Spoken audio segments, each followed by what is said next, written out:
दोस्तों, आज की कहानी है बहू तुमने मेरे बेटे को मुझसे अलग क्यों किया।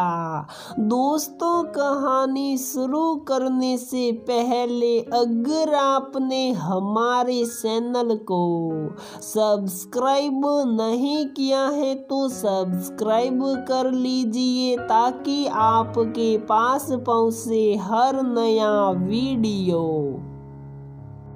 अरे इतनी उदास सी क्यों बैठी हो? संजय जी ने अपनी पत्नी नीरू को उदास बैठे देख कर कहा। एक ही तो बेटा है हमारा, और जब वह भी शादी के बाद पराया हो जाए तो ये तो अब जीवन भर की उदासी है। नीरू जी ने उदासी भरे शब्दों में कहा, अरे एक ही शहर में ही तो रहेगा, जब मर्जी मिल लेना। तुम तो ऐसे कह रही हो मानो तुम्हारा बेटा कोई विदेश जा रहा हो। अजी दुख तो इसी बात का है, शादी होते ही बहू ने अलग कर दिया हमारे बेटे को। क्या जरूरत थी इतनी दूर सोसाइटी में घर लेने की? सुनिए, आप एक बार समझाइए ना ध्रुव को। मेरे समझाने से क्या होगा? उन दोनों की अपनी प्राथमिकताएं हैं, और तुम्हारा बेटा कोई बच्चा थोड़े ही है जो बीवी की बातों में आ जाए। उसने अपनी मर्जी से घर लिया है, उन्हें थोड़ी स्वतंत्रता चाहिए। या क्या उन्हें कोई बंदिश थी भला? ये लड़कियां होती ही ऐसी हैं, अपनी बातों में फंसाकर लड़कों को उनके माँ बाप से अलग करना तो इनका बाएं हाथ का खेल है। हाँ, और तुमसे बेहतर कौन जान सकता है भला इस बात को? अगर तुम भूल गई हो तो अपने अतीत में झांक लो, फिर बहू को दोष देना। संजय जी की इस बात को सुनकर नीरू जी ने एकदम से शौक कर उन्हें देखा। संजय जी दोबारा बोले, अब ऐसे क्यों देख रही हो? भूल गई अपना समय? नीरू जी को संजय जी से शायद इस बात की अपेक्षा नहीं थी। पति के कहे ये शब्द उनके कानों में ऐसे गूंजे कि उनका अतीत मानो सामने तैरने लगा। भरा पूरा परिवार था।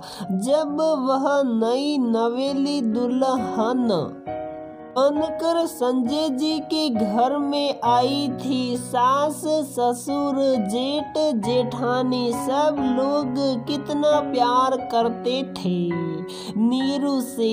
सास भी एकदम बेटी की तरह मानती, और जेठानी ने भी हमेशा नीरू को अपनी छोटी बहन ही समझा। शादी के 1 साल बाद ही नीरू ने घर में खुश खबरी सुना दी। इस बात से तो मानो घर में सबकी खुशियों को पंख लग गए। नीरू की जेठानी सीमा को सालों से बच्चा नहीं हुआ था, परंतु वो भी अपना दुख भूल कर अपनी छोटी बहन समान देवरानी की सेवा में लगी रहती। गर्भावस्था में किसी ने भी उन्हें जमीन पर पैर नहीं रखने दिया। नीरू के जब बेटा हुआ तो घर में मानो खुशियों की बौछार हो गई। सासू माँ ने पूरे मोहल्ले भर में लड्डू बांटे। बच्चे का नाम ध्रुव रखा गया। सबका लाडला ध्रुव अपनी माँ से ज्यादा अपनी बड़ी माँ यानी अपनी ताई और दादी के साथ रहता।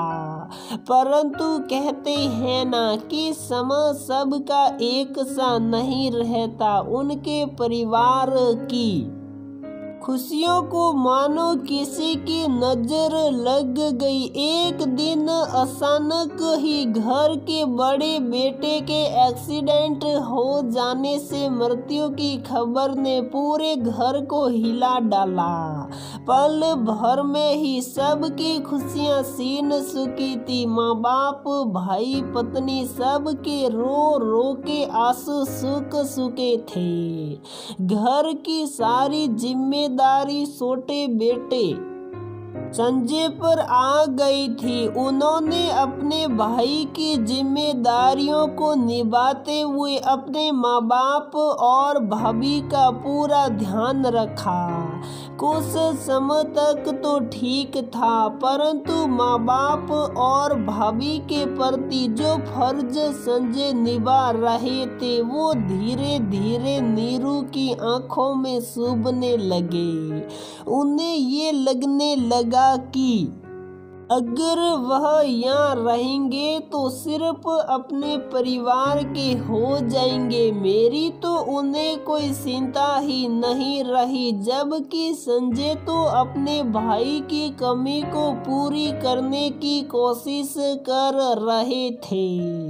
बूढ़े माँ बाप भी लगभग जिंदा लाश बन चुके थे और एक पत्नी जिसकी गोद भी सुन्नी रह रही थी, किसके सहारे जीती। पर इन भावनाओं से बेखबर धीरे धीरे नीरू संजय से झगड़ा करने लगा।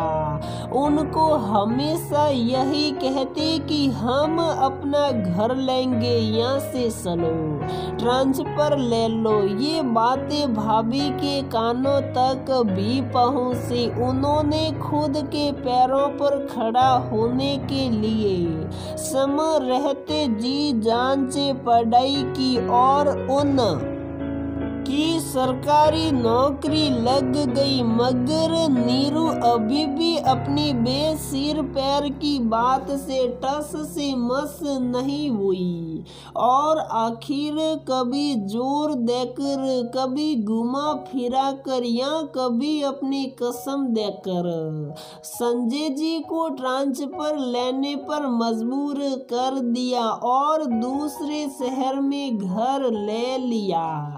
ध्रुव सब से बिछड़ते हुए सब बहुत दुखी थे। आखिर वो एक इकलौता सहारा था सबके दुख दूर करने का, जिसे देखकर सबके चेहरे खिल जाते थे। मगर नीरू ने वह सहारा भी अपने इस निर्णय से छीन लिया। सबकी आंखों में आंसू थे मगर कोई उन्हें जाने से रोक ना सका। कुछ समय, कुछ महीनों तक संजय माँ बाप और भाभी से मिलने आते रहे, जिम्मेदारी निभाते रहे, पर समय के साथ धीरे धीरे आना जाना कम होता गया। संजय के बूढ़े माँ बाप बेटे के गम में तो किसी तरह जी रहे थे, मगर अपने पोते से भी दूरी सहन ना कर सके और कुछ ही सालों में दोनों इस दुनिया से चले गए। सीमा भाभी बेचारी घर में अकेले जीती रही। संजय जी को हमेशा अपने किए पर आत्मग्लानि होती, मगर पत्नी की भावनाओं के आगे एक पति हार ही गया। बचपन में ध्रुव को जब भी दादा दादी या बड़ी माँ के पास जाने का मन करता, हमेशा नीरू उसको रोक लेती। उन्हें पता नहीं क्या डर था कि उसकी जेठानी उनके बेटे को उससे हड़प लेगी। ध्रुव ने हमेशा रिश्तों को में दूरी बनाए रखती हुई अपनी माँ को देखा और आज जब वो भी इतिहास को दोहरा रहा था तो नीरू जी को ये बात बुरी लग रही थी। क्या हुआ, रो क्यों रही हो संजय जी की इस बात से मनो वो अतीत से बाहर आई। उनकी आंखों से आंसू झरझर बह रहे थे। अपने अतीत के गलियारों में घूमकर जब वह वापस आई तो आज वर्तमान ने उन्हें धरातल पर लाकर पटक दिया था। इतने सालों में जो एहसास कभी न हुआ वो एहसास आज बेटे ने करा दिया था। जो फसल बोगे वही तो काटोगे। बहुत शौक था ना तुम्हें अलग घर में रहने का, अब रहो आराम से अकेले अपने इस बड़े से घर में। संजय जी के ये कटाक्ष भरे शब्द उनके घाव को और ज्यादा सलने कर रहे थे। मगर कहते हैं ना, जब बबूल का पेड़ बोगे तो आम कहाँ से पाओगे। जब उन्होंने ये सब किया, ऐसी परवरिश की, तो आज अब जो ये उनके साथ हो रहा था इसकी जिम्मेदार सिर्फ वही थी। बहू को दोष देने की बजाय आज उन्हें अपनी बरसों पहले की गई गलती का एहसास था, जो उनसे एक बेटे को अपने माँ बाप और परिवार से अलग करके हुई थी, जो कभी वापस नहीं हो सकती थी। जो बीज उन्होंने बोया अब उसकी फसल काटने की बारी थी। तो दोस्तों, हमारी ये कहानी यहीं पर समाप्त होती है। अगर आपको हमारी ये कहानी पसंद आती है तो प्लीज वीडियो को लाइक करें, शेयर करें और हमारे चैनल को सब्सक्राइब जरूर करें।